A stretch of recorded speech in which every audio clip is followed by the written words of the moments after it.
जय हिंद। इस वीडियो में हम समझते हैं कि प्रोसेसर कैसे काम करता है, प्रोसेसर के अंदर कोर क्या होते हैं और quad core, dual core, octa core कैसे काम करते हैं, थ्रेडिंग करने से कोई भी चीज़ आगे क्यों बढ़ जाती है, और अभी जो प्रोसेसर में 7nm की टेक्नोलॉजी है ये क्या है, और मदरबोर्ड से कैसे इंटरफेस किया जाता है इनपुट और आउटपुट को, और सॉफ्टवेयर हार्डवेयर का एक कॉम्बिनेशन कैसे एक मदरबोर्ड बना देता है। देखिए, जो डेस्कटॉप होता है ना, डेस्क के ऊपर रखा जाता है इसलिए उसे डेस्कटॉप कहते हैं, और एक गोद में रखा जाता है तो उसे क्या कहते हैं, लैपटॉप। जैसे ये जो है ना, ये एक लैपटॉप है, तो इसमें सबसे मेन जो डिवाइस होता है ये इसका प्रोसेसिंग यूनिट, ये नीचे वाला हिस्सा होता है, ये तो इसका मॉनिटर यानी स्क्रीन है।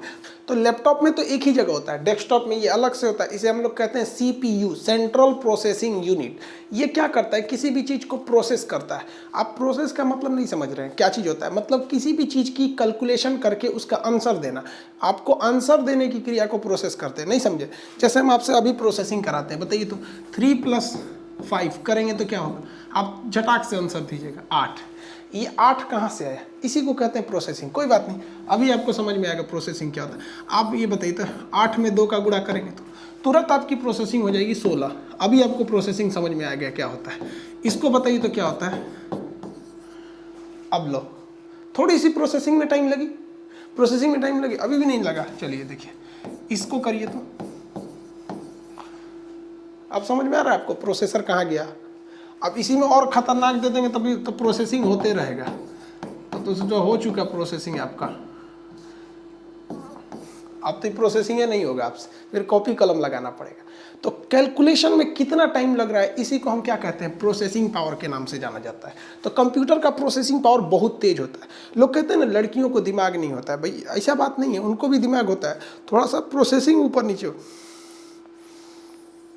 इसके अलावा भी कई तरह की प्रोसेसिंग होती है। ये तो जो थी ये अर्थमेटिक एंड लॉजिकल वाला काम था, यानी ये मैथ से रिलेटेड काम था। गुणा भाग, परसेंटेज निकालना, कैलकुलेटर याद रखना, कैलेंडर याद रखना, मैथ से रिलेटेड था। कुछ मेमोरी से भी याद रहता है। जैसे हम अभी से पूछेंगे, अभी के प्रधानमंत्री नरेंद्र मोदी, इससे पहले आप बता देंगे, तुरंत बता देंगे मनमोहन सिंह, उससे पहले बोलेंगे अटल बिहारी वाजपेयी, उससे पहले थोड़ा सा अटकने लगेंगे, जो यंग एज वाले हैं वो अटकने लगेंगे, उससे पहले अटक नरसिंह राव के पीछे वाला तो फिर तो दिमागे से उतर जाएगा आप लोग को। तो ये क्या है, मेमोरी में भी गड़बड़ी हो जाती है। तो इसके अंदर एक मेमोरी यूनिट भी होता है जो पिछले चीज़ों को क्या किए रहता है, याद किए रहता है। इसके अलावा इस CPU में एक कंट्रोल यूनिट CU भी होता है। कंट्रोल, जैसे मान के चलिए हम आपको 2 फोटो दिखा देंगे, एक यहाँ मोदी जी का रख देंगे, एक मनमोहन सिंह का रख देंगे। हम कहेंगे इसमें से उस फोटो पे हाथ रखिए जो वर्तमान प्रधानमंत्री है, तो आप मोदी जी पे रखिएगा। भूतपूर्व का बोलेंगे तो मनमोहन सिंह पे रखिएगा। तो ये आपके हाथों को भी कंट्रोल करता है। इधर जैसे हम कहते हैं कि दाहिना कान पकड़ो, तो हम ऐसे पकड़ लेंगे, बायां ऐसे पकड़ लेंगे। तो भाई साहब ये कंट्रोल भी तो कर रहा है। आप कहेंगे बायां पकड़ो तो पैर उठा के हम पकड़ेंगे, तो भैया को कंट्रोल करने वाला भी चाहिए ना कि कब कौन काम करेगा। आप गाना बजाने को कहिएगा तो प्रिंटर से छाप के निकाल देगा। भाई कंट्रोल करने वाला भी चाहिए ना कि गाना बजाने का काम कौन करता है, स्पीकर करता है। तो इसके अंदर 3 मेन काम होते हैं सब। कौन सा, arithmetic and logical unit, memory unit and control unit. जब आप इन तीनों को मिला देते हैं तो इसे कहा जाता है सेंट्रल प्रोसेसिंग यूनिट। किसी को इस भागदौड़ की दुनिया में इतना फुर्सत नहीं है कि जो आपको सेंट्रल प्रोसेसिंग यूनिट कहेगा, उस चुपचाप से इसको प्रोसेसर कहता है। क्या कहता है, चुपचाप से इसे क्या कहेगा, प्रोसेसर कहेगा। पहले प्रोसेसर बहुत बड़े साइज के आते थे, लेकिन अब प्रोसेसर एकदम छोटे हो गए। बिस्किट का आधा जो बिस्किट होता है ना, उतना छोटा प्रोसेसर हो, मतलब बिस्किट बराबर प्रोसेसर हो गए सब। आप एक टाइगर बिस्किट ले लीजिए, वहाँ पे इतना छोटे प्रोसेसर हो गए और यही अकेले सारा काम कर देते हैं सब। तो ये जो बड़ा डेस्कटॉप देख रहे हैं लोग ना, इसके अंदर एक प्रोसेसर होता है एकदम छोटा सा जो सारे काम को कर रहा होता है। इसके अंदर और भी बहुत सारी चीज़ें होती हैं। जैसे जैसे टेक्नोलॉजी जा रही है ना, हर चीज़ छोटा होते जा रहा है साइज में। तो ये जो प्रोसेसर था इतना बड़ा, सेंट्रल प्रोसेसिंग यूनिट, ये प्रोसेसर, इसको क्या किया गया, इसको भी इतना ही बड़ा साइज में रखा गया, लेकिन अंदर में 2 पार्ट कर दिया गया। क्या कर दिया गया, 2 पार्ट कर दिया गया। तो ये देखिए, ये तो है प्रोसेसर, ये बड़ा सा है प्रोसेसर। पहले एक ही रहता था, अब उसमें 2 पार्ट कर दिया गया। तो जब प्रोसेसर को आप सेम साइज रहते हुए अंदर से 2 पार्ट कर देते हैं ना, तो उन्हीं टुकड़ों को हम लोग कहते हैं कोर। प्रोसेसर के अंदर के टुकड़ों को क्या कहते हैं, कोर कहेंगे। और अगर 2 टुकड़ा है तो कहेंगे डुअल कोर है, और अगर 4 टुकड़ा है, मान के चलिए 4 टुकड़ा हो गया, तो उसे क्या कहते हैं हम लोग, क्वाड कोर। 8 टुकड़े हैं तो उसे क्या कहते हैं, ऑक्टा कोर। जैसे ये क्वाड कोर है, अंदर है ऑक्टा कोर, बाहर से सब सेम दिखेगा। अगर हम आपको कोई प्रोसेसर दे दे जिसमें 2 टुकड़े हैं यानी डुअल कोर है, जिसमें 4 टुकड़े हैं क्वाड कोर है, जिसमें 8 टुकड़े हैं यानी ऑक्टा कोर है, बाहर से दे देंगे, अगर उसमें नहीं लिखा रहेगा ना तो आप बाहर से नहीं पता कर पाएंगे, वही होता है। तो फिर आप कहेंगे कि सर सेम साइज में 8 कोर घुसा दिया, किसी में 4 किसी में 2, ऐसा क्यों होता है? तो देखिए पहले 2 ही कोर अटते थे, लेकिन जैसे जैसे टेक्नोलॉजी गई ना, मशीनों को छोटा कर करके उतने ही एरिया में 4 को हटा दिया गया, फिर उतने ही एरिया में 8 को हटा दिया गया। ये टेक्नोलॉजी को कहते हैं नैनो टेक्नोलॉजी। क्या कहेंगे? Nano technology. जैसे ये इतना बड़ा प्रोसेसर है, ठीक है, जब इसमें डुअल कोर यूज होता था, एक ये कोर एक यू कोर, तो इसके अंदर लाखों की संख्या में ट्रांजिस्टर लगे होते हैं, तो उन ट्रांजिस्टरों के बीच की दूरी ज़्यादा रहती थी, लगभग 100, पहले बहुत सारे होते थे, सब हजार एनएम की दूरी रहती थी, नैनोमीटर। एनएम का मतलब क्या होता है? नैनोमीटर। तो दूरी रहती थी। बाद में क्या किया गया, इन दूरियों को कम किया गया, तो जो इतना ज़्यादा जगह लेके कर रहे थे ना, इसको इतने छोटे में हटा दिया गया। तो जब इतने छोटे में हटा दिया गया तो इतने में 4 ठो हट जाएगा, तो उसी चीज़ को कहते हैं नैनोमीटर। पहले बहुत बड़े होते थे, जैसे देखिए 843 नैनोमीटर है, धीरे धीरे घट के आ गए। अभी जो लेटेस्ट हम लोग के यहाँ घूम रहा है वो 7 नैनोमीटर का है, 7 nm का घूम रहा है। नहीं समझे? कोई बात नहीं, समझिए ध्यान से। जैसे हमारा जो स्वेटर है, इसमें एक धागा से दूसरे धागे के बीच की दूरी ज़्यादा है, आप इसे कह सकते हैं लगभग 20 नैनोमीटर यानी लगभग 20 nm का है। लेकिन अगर हम इसके अंदर शर्ट जो पहने हैं, शर्ट, उसकी धागों के बीच की दूरी बहुत कम है, हम उसे कह सकते हैं नहीं ये 5 nm की दूरी है। तो हम अगर केवल स्वेटर पहन लेंगे ना तो हमारा बदन झलकने लगेगा, तो लोग देख के पहचान जाते हैं स्वेटर खाली स्वेटरे पहना है। क्यों? क्योंकि इसके बीच में ज़्यादा दूरी है, ये लगभग 20 nm का है और हमारा शर्ट लगभग 5 nm का, एकदम करीब करीब सटे हुए हैं। तो जब कभी भी ट्रांजिस्टरों को करीब करीब सटा देते हैं तो उतनी ही दूरी में ज़्यादा कोर यानी ज़्यादा टुकड़े अट सकते हैं। अभी जो टेक्नोलॉजी आ रही है वर्तमान समय में वो 7 nm की है, आगे और होते जाएगा, 5 nm होगा, धीरे धीरे हर चीज़ तो बढ़ती जाती है। देखिए जितने ज़्यादा होगा, जितनी छोटा करिएगा उतना फास्ट वर्क करता है, उतना ही ज़्यादा फास्ट काम करता है। तो ये दिखने में लगता है इतना है, लेकिन बहुत बड़ी चीज़ होती है। जैसे यहाँ देखिए ये ओरिजिनली एक है प्रोसेसर, आपको लग रहा होगा इतना छोटा है, लेकिन अगर आप इसमें वर्क देखिएगा, इसके अंदर इंजीनियरिंग कितनी नैनो टेक्नोलॉजी है, तो आप देख के दंग रह जाएंगे भाई साहब कितना बड़ा है, कितने बड़े सर्किट को ये संभाल के रखा था। इसलिए इसको माइक्रोस्कोप से करके देखा जाता है, एकदम छोटे छोटे होते हैं, इसलिए इसे कहते हैं नैनोमीटर एनएम टेक्नोलॉजी। तो अब आप मोबाइल या खरीदिएगा तो कोशिश कीजिएगा 7 nm का खरीदे प्रोसेसर, वो और फास्ट करेगा, क्योंकि साइज इतना ही और उसमें कई सारे कोर क्या हो जाएंगे, अट जाएंगे सब। तो अभी ऑक्टा कोर बहुत आगे चल रहा है, अगर ऑक्टा से भी ज़्यादा आ गया तो उसे मल्टी कोर कहते हैं। अब बार बार कितना का नाम रखिएगा, मल्टी कोर के नाम से जानते हैं। ऑक्टा कोर के बाद अगर 12 कोर आया, 16 कोर आया, 20 कोर आया, तो उसे क्या कहते हैं, मल्टी कोर के नाम से जानते हैं। अब इन कोर का फायदा क्या होता है? आप कहते हैं कि सर ये क्या जरूरत है दो गो कोर कैला बिना, डुअल कोर सटा के रख दीजिए, एक गो रहेगा, आखिर कमवा तो वही है। लेकिन देखिए है क्या कि कोर के बांटने से एक फ़ायदा ये होता है कि हम लोग एक ही मोबाइल या एक ही कंप्यूटर में कई सारा काम करते हैं। जैसे आप देखते होंगे यूट्यूब खोले हैं, मान के चलिए उसको बीच वाला बटन से उसको मिनिमाइज कर चुके हैं यूट्यूब को, आप क्या कर रहे हैं, ईयरफोन लगा के गाना भी सुन रहे हैं, यानी आपका म्यूजिक प्लेयर भी चल रहा है, किसी से चैटिंग भी कर रहे हैं, तो व्हाट्सअप भी चल रहा है, तब तक उधर यूट्यूब से कोई वीडियो डाउनलोडिंग में लगा है, मतलब एगो डाउनलोडिंग कर रहा है, एगो चैटिंग कर रहा है, एगो गाना सुना रहा है, एगो नेट संभाला है। मतलब अगर इसको आप एक ही में कर दीजिएगा तो भाई साहब ये एक ही काम कर पाएगा। लेकिन जब आप इसे कोर में बांट देते हैं, कई कोर में बांट देते हैं, तो ये क्या करता है, कुछ काम ये संभाल लेता है, कुछ काम ये संभाल लेता है, तो अच्छा से हो जाता है। इसलिए जिसके मोबाइल या कंप्यूटर में कोर की संख्या ज़्यादा होती है ना, वो कई काम को एक साथ आराम से कर लेते हैं। नहीं तो ससुरा डाउनलोडिंग होगा तो ससुरा रुक जाएगा, लगेगा गोल गोल गोल गोल घूमने, उसका प्रोसेसिंग लेट हो जाता है।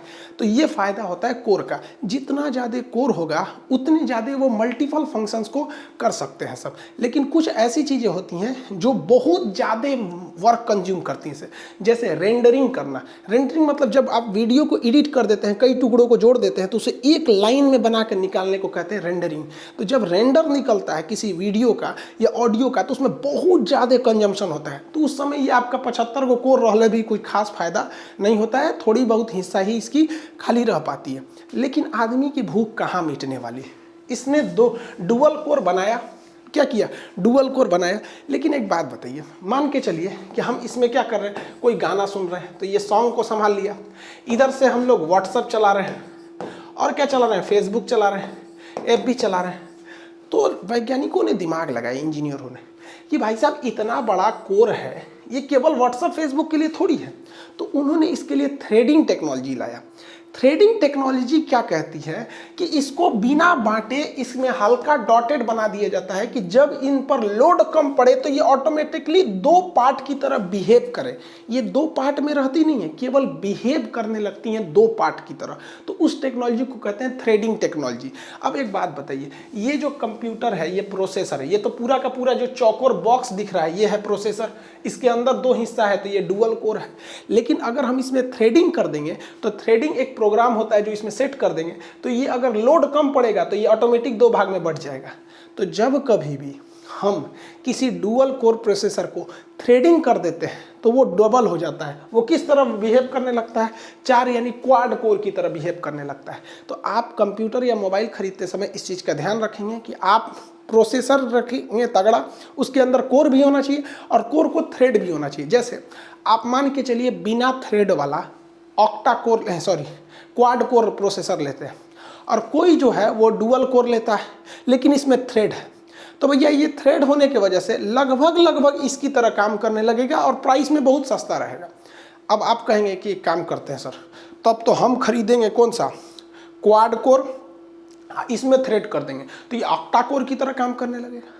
तो उससे अच्छा ससुर ऑक्टा कोर खरीदिए ना, उसमें थ्रेड लगा दीजिएगा, मल्टीपल कोर की तरह काम करने लगेगा। ऑक्टा कोर खरीदिए एक के बार में। कोर जो होता है वो बेसिकली किसी भी जो थ्रेड होता है वो किसी कोर को फिजिकली बांटता नहीं है। जैसे यहाँ देखिए, ये एक कोर है, 2 3 4 कोर आपको दिख रहे हैं ना, तो ये फिजिकली बांटे गए हैं। लेकिन थ्रेड जो होता है बांटता नहीं है, वो क्या करता है अपने में एक डिसीजन कर लेता है कि भैया देखो छोटा काम रहेगा उधर वाला देख लेना, बड़ा काम और इधर वाला रहेगा तो इसको तुम देख लेना, लेकिन अगर बड़ा काम आ गया तो हम सब मिल के आपस में एक बार में देख लेंगे। तो थ्रेडिंग फिजिकली अलग नहीं होते हैं, लेकिन हाँ वो वर्किंग के हिसाब से वो उसको अलग कर देते हैं। अब दुनिया की हर चीज़ में भैया सुधार होता है।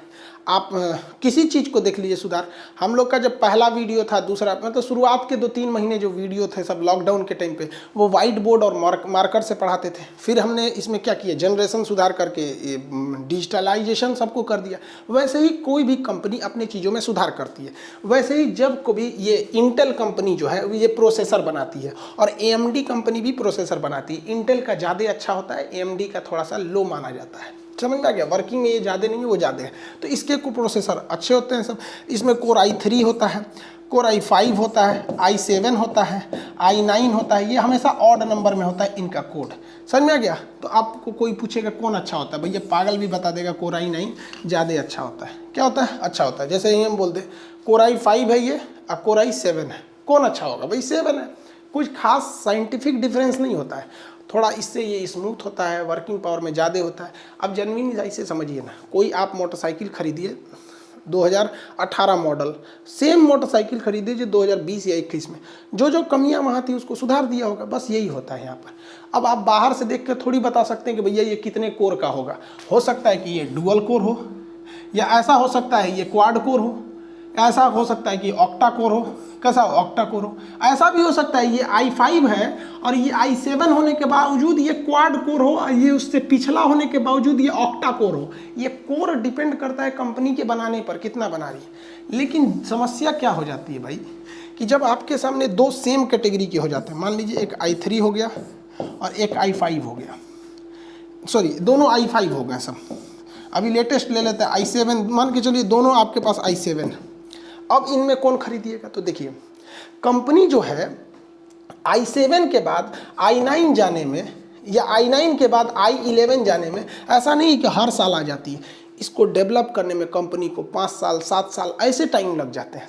ये नहीं कि 2020 में i7 था, 21 में i9 हो जाएगा, 22 में i11 हो जाएगा, ऐसा नहीं होता है भैया। कोर ये कंपनी को डेवलप करने में 5 से 7 साल लग जाते हैं, 8-8 साल लग जाते हैं i7 से i9 आने में, i9 से i11 आने में। लेकिन कंपनी क्या करती है, छोटे मोटे सुधारों को हर साल करती रहती है, तो उसे कहते हैं जनरेशन। तो जैसे आप मान के चलिए, आप जाएंगे, अभी लेटेस्ट चल रहा है कोर i9, तो कोर i9 में कहेंगे तो फर्स्ट जनरेशन, अगले साल सेकेंड जनरेशन, उसके अगले साल थर्ड जनरेशन, उसके अगले साल फोर्थ जनरेशन, ऐसे करके इसमें जनरेशन हर साल सुधार करेगी। जब बहुत बड़ा सुधार हो जाएगा तो कहेगी नहीं भैया इसको हम करते हैं 7th जनरेशन तक रख देते हैं, अब बहुत बड़ा सुधार करना है तो कोर i11 बना देते हैं।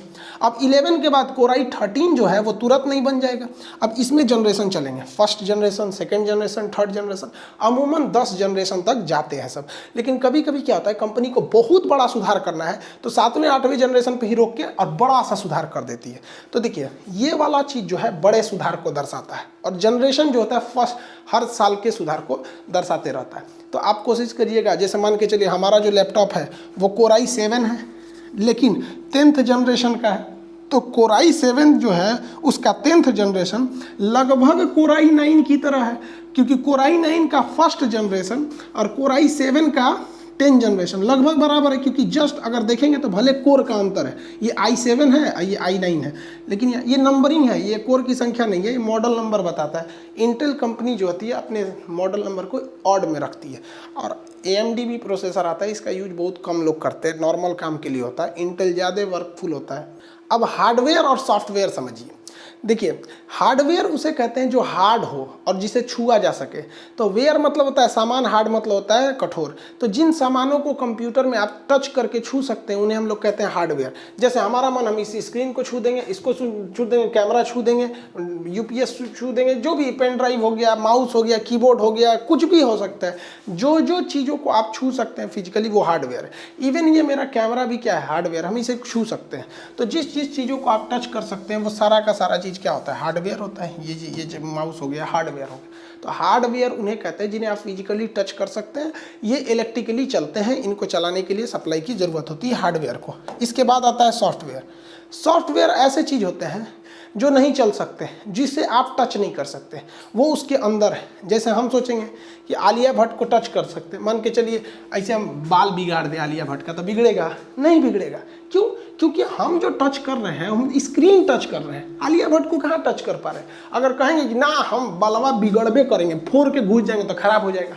अभी इनको दीदी जी को हम कहेंगे कैसे टच कर पाएंगे, क्या नहीं टच कर सकते हैं। रीजन क्या है कि ये जो प्रोग्राम चल रहा है, ये अंदर का जो प्रोग्राम है ये है एक सॉफ्टवेयर, न कि एक हार्डवेयर है। आप हार्डवेयर को ही टच कर सकते हैं। आप अगर ध्यान दीजिएगा, आप कहेंगे सर बाल तो टच करिए रहे हैं आप, नहीं भैया हम बाल ना टच कर पा रहे हैं, हम इसका शीशा टच कर पा रहे हैं, स्क्रीन का। अब अगर और देखेंगे, हम इनको भगा देते हैं, भगो, ऐसे लड़ा देते हैं, देखो मुंह फूटेगा क्या आलिया भट्ट का, लेकिन ओरिजिनल में लड़ा देंगे ऐसे, हाँ, तो क्या हो जाएगा, मुंह फूट जाएगा। तो हम आलिया भट्ट को नहीं लड़ा रहे हैं यार, स्क्रीन की एक ऐसी दूगो हो गई क्या है यहाँ पे, स्क्रीन की ऐसी खासियत है, इसके अंदर का ऐसा सॉफ्टवेयर है जो इसको क्या कर सकता है, घुमा फिरा सकता है। इसे हम कभी भी टच नहीं कर सकते सॉफ्टवेयर को। जैसे आप YouTube देखिए, हम अभी हार्डवेयर, हम अपने हाथ को टच कर सकते हैं, इसको हाथ टच कर सकते हैं। यहाँ अगर कोई मेरे कमरे में है तो वो हमें टच कर सकता है, उसके लिए हम हार्डवेयर है। लेकिन यूट्यूब पर आप हमको देख रहे हैं, आपके लिए यूट्यूब एक सॉफ्टवेयर। आप हमको टच करके देखिए ना, मोबाइलवा में टच करिए, मोबाइलवा का टेम्पर ग्लास टच करिएगा, और वो खखड़िएगा तो स्क्रीन तक पहुँच जाइएगा, और वो खखड़ोगे ना, खान साहब से भेंट होगबे करेगा, बहुत दिन बाद वीडियो बना रहे हैं, भेंट कर यहाँ पे, तो फोड़ के घुस जाइए, बंद हो जाएगा वहाँ पे। तो सॉफ्टवेयर आप टच नहीं कर सकते। PUBG जो गेम है ये भी नहीं टच कर सकते, इसमें किसी को खेल सकते हैं नहीं। फ्री फायर ये भी नहीं कर सकते, इसमें ऐसे भले गोली मार सकते हैं। हम भी कभी कभी मूड में आते हैं तो खेल देते हैं, उसमें हम भी बहुत तगड़ा मार देते हैं। टाइम मिलता है, कभी फ्रस्ट्रेट होता है आदमी तो कहता है चलो आज खेल देते हैं, यहाँ पर तगड़ा हम भी खेलते हैं। डिस्क्रिप्शन में देंगे, आप देख लीजिएगा, हम बहुत खतरनाक खेलते हैं।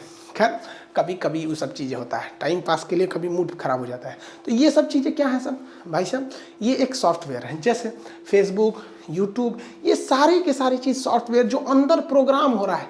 किसी का फ़ोटो एडिट कर रहे हैं, क्या कर रहे हैं, किसी का फ़ोटो एडिट कर रहे हैं, वो सब चीज़ हो गए, या गाना एडिट कर रहे हैं, या फिर अंदर कुछ गेम खेल रहे हैं, कैलकुलेटर से चला रहे हैं, कुछ भी कीजिए, ट्विटर चला रहे हैं, फेसबुक, ये सारी की सारी चीज़ें सॉफ्टवेयर होती हैं।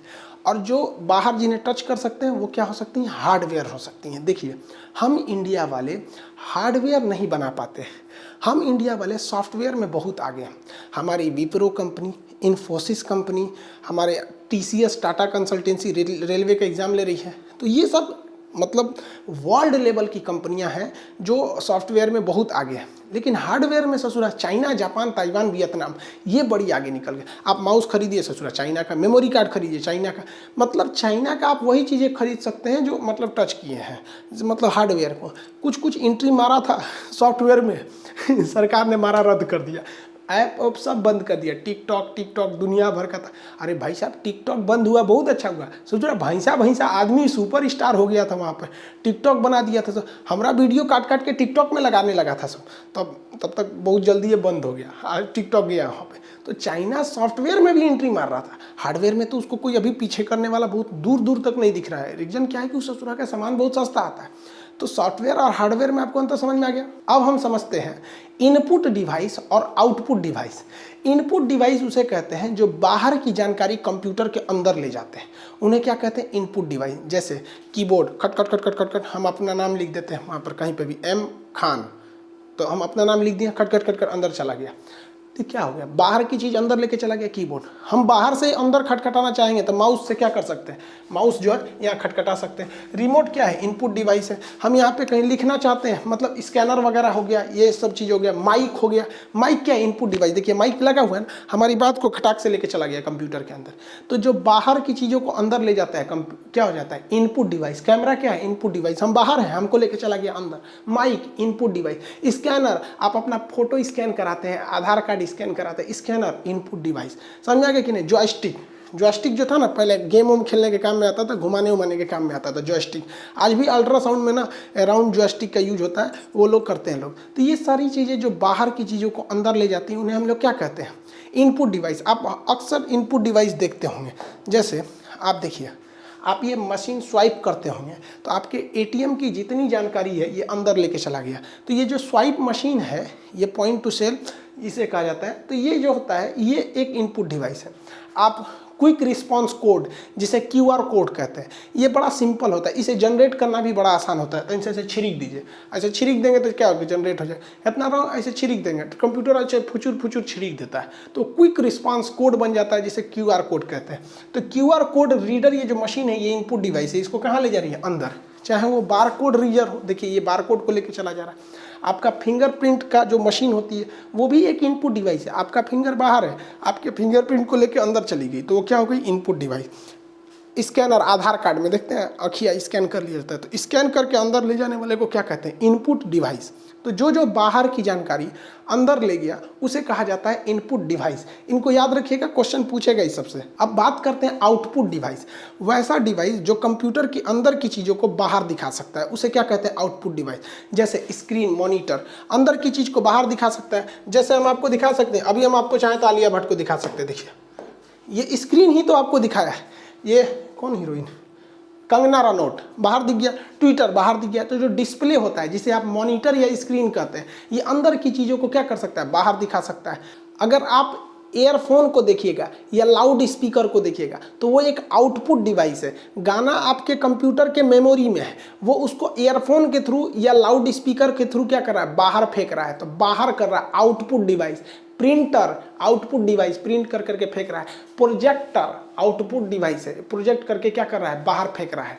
प्लॉटर वो भी बाहर करता है। प्लॉटर का यूज एक्चुअली ना जो होता है, ये भी एक तरह का प्रिंटर ही होता है प्लॉटर, बट इसका यूज हम लोग ग्राफिक्स के लिए करते हैं। कुछ सीनरी वगैरह छापना है, रंगीन चीज को आप बड़े साइज में छापने के लिए प्लॉटर का यूज करते हैं। एक ही चीज है, सोच रहा प्लॉटर कहिए या फिर आप उसे क्या कहिए, प्रिंटर कहिए, बहुत ज्यादा का अंतर नहीं होता है। वो रंगीन चीज के लिए प्लॉटर का यूज होता है। कुछ ऐसे डिवाइस होते हैं जो दोनों का काम करते हैं। जैसे ये मोबाइल का स्क्रीन है, ये इनपुट का भी काम करेगा, आउटपुट का भी काम करेगा। देखिए ये इनपुट का भी कर रहा है, यहाँ से मेरे इन्फॉर्मेशन को अंदर भी ले जा रहा है। इसी पे क्लिक करने से कैलकुलेटर खुल गया, इसी पे क्लिक करेंगे कैलकुलेटर से हिसाब कर रहे हैं, और यही हमको दिखा भी रहा है। देखिए यानी यही हमारा इनपुट भी ले जा रहा है और यही स्क्रीन हमारा आउटपुट भी दे जा रहा है। लेकिन जो छोटका मोबाइल बा था, जिसपे लड़का लड़कियाँ बतियाता था रत भर, और बटनिया वाला 6-6 घंटा उसे जो चल जाता है, तो गर्मा के भड़क जाएगा बतियाएंगे ज़्यादा। तो वो क्या था, उसका जो बटन था, बटन वो था इनपुट डिवाइस। खुटुर करते रहिए, सोच रहा कब कोनो बटन ये स्टार वाला खत्म हो जाता तो हुमच के दाबना पड़ता था। हमारा भी ये सोचा 2016 का मोबाइल है, इसका कैंसिल बटन वाला नहीं काम करता, हुमच के दाबना पड़ता है। तो ये क्या होता था कि जो बटन होता था वो इनपुट था, जो स्क्रीन था और जो स्पीकर था वो क्या था, आउटपुट था। तो ये मोबाइल दोनों में आ जाएगा आपका। इसके ये जो आजकल एक स्कैनर वाला आ गया है, स्कैनर वाला मतलब ऐसा प्रिंटर आ गया है जो स्कैन करता है, ऊपर से स्कैन भी कर सकता है, यानी इनपुट डिवाइस है, और यहाँ से प्रिंट के भी भेज सकता है। वो कैसा हो जाता है, आउटपुट डिवाइस। ये जो हम बोर्ड पर पढ़ा रहे हैं ये इनपुट और आउटपुट दोनों है। इसी पे हम लिखते हैं, कोई भी चीज़ जानकारी इसी पे क्लिक करते हैं, अंदर लेके चला जाता है, और अंदर की चीज़ को यही बाहर लेके चला आता है। तो इनपुट और आउटपुट। लेकिन अगर आप एक चीज़ ध्यान दीजिएगा ना, तो आप इसमें एक गौर करेंगे कि ससुरा ये माउसवा से, ये माउसवा पकड़ के अगर हम यहाँ क्लिक करेंगे कि कार का फोटो दो, तो ससुरा माइकवा से क्लिक करेंगे फोटो दो, तो ये फोटोवा ये प्रिंटरवा से फेंक देगा। मतलब कहीं ना कहीं ये कंप्यूटरवा के अंदर माउसवो वहीं जाके खोसाइल है जहाँ से ये प्रिंटरवा का तार आके खोसाइल है। यानी कोई ना कोई एक ऐसा जगह है जो इन दोनों को अंदरवा कनेक्ट कर रहा है। भले ही कहीं और खोसाता है, वो कहीं और खोसाता है, लेकिन कोई ना कोई है जो दोनों को क्या कर रहा है, आपस में जोड़ के रख रहा है। तो आपस में इसी जोड़ने वाली डिवाइस को हम कहते हैं मदर बोर्ड। जिस तरह से एक परिवार को जोड़ के रखने का काम माता करती है, माँ करती है। दो भाई में झगड़ा भी हो जाएगा तो वो भी मम्मी से कहेगा, ये भी मम्मी से कहेगा, पिताजी को भी कोई दिक्कत, मतलब माँ जो होती है पूरे परिवार को जोड़ के रखती है। तो उसी तरह पूरे कंप्यूटर को जोड़ के रखने काम करता है मदरबोर्ड। कंप्यूटर का सबसे बड़ा डिवाइस है मदरबोर्ड। इसी मदरबोर्ड में आपको ले आके अपना प्रोसेसर रखना पड़ता है। क्या रखना पड़ता है, प्रोसेसर, जिसे आप कहते हैं सीपीयू। अब देखिए सीपीयू जो कहते हैं ना, कंप्यूटर का ब्रेन होता है, इतने दूर में सीपीयू आ गया, खत्म हो गया सीपीयू का काम। अब इसमें रैम लगेगा, रोम लगेगा। आप कुछ भी चीज़ कंप्यूटर में एंट्री करते हैं, जैसे कीबोर्ड का प्लग ले जाके खोसते हैं, तो भाई साहब वो भले आप कहीं भी खोस दीजिए, लेकिन उसकी वायरिंग अंदर से इसी से आके जुड़ी रहती है। आप प्रिंटर भले कंप्यूटर के पीछे खोसिए, तो खोसने वाला दिया, अंदर से वायरिंग उसकी मदरबोर्ड से होती है। आप कीबोर्ड जोड़िए, माउस जोड़िए, कैमरा जोड़िए, प्रिंटर जोड़िए, मॉनिटर जोड़िए, कंप्यूटर में कुछ भी जोड़ दीजिए। कंप्यूटर से किसी चीज़ को जोड़ने की क्रिया को कहते हैं इंटरफेस। क्या कहते हैं, इंटरफेस कहते हैं। कुछ भी इंटरफेस कीजिएगा, उसकी वायरिंग अंदर से आके मदरबोर्ड तक ही रहेगी। अगर किसी की सप्लाई मदरबोर्ड से कट गई, जैसे मान के चलिए कोई कीबोर्ड की सप्लाई आई थी इस रास्ते से मदरबोर्ड में, यहाँ से सप्लाई कट गई, तो कीबोर्ड में कोई खराबी नहीं है भैया, मदरबोर्ड तक सिग्नल नहीं पहुंच रहा है। यानी आपका कंप्यूटर में कुछ भी हो जाए, उनको आना कहाँ तक है, मदरबोर्ड तक। आना कहाँ तक है, मदरबोर्ड तक है वो वहाँ पे। तो अगर आप कंप्यूटर का ब्रेन कहते हैं सीपीयू को, तो मदरबोर्ड को क्या कहिएगा। हमारे हिसाब से जिस तरह से देश की एक राजधानी होती है ना, उसी तरह पूरे कंप्यूटर का राजधानी है मदरबोर्ड। यहीं पर आपका हार्ड डिस्क लगता है, यहीं पे एसएसडी लगेगी, यहीं मेमोरी कार्ड लगेगा, लेकिन ये रहता है अंदर है, ये अंदर रहेगा, दिखेगा भले नहीं, लेकिन ये रहता कहाँ है, अंदर रहता है। अब आप मान के चलिए आप इसके पीछे खोसते हैं ना कुछ भी, जैसे यहाँ खोस दीजिए, यहाँ खोसिए, यहाँ खोसिए, तो यहाँ पीछे से बहुत ज़्यादा खोसने का जगह रहता है, या सीडी चला दीजिए, तो अंदर मदरबोर्ड से ही सबकी कनेक्शन रहती है। मदरबोर्ड ही हर चीज़, हर एक पोर्ट, जो जितने भी पोर्ट्स होते हैं सबका कनेक्शन मदरबोर्ड से ही रहता है। मदरबोर्ड खराब, कंप्यूटर ख़त्म। तो लोगों को लगता है कि भैया सीपीयू सबसे बड़ा डिवाइस है। तो जरा सीपीयू सबसे बड़ा डिवाइस है। यहाँ पे देखो, इससे जो है सीपीयू कितना बड़ा डिवाइस है, यही है मदरबोर्ड का हिस्सा।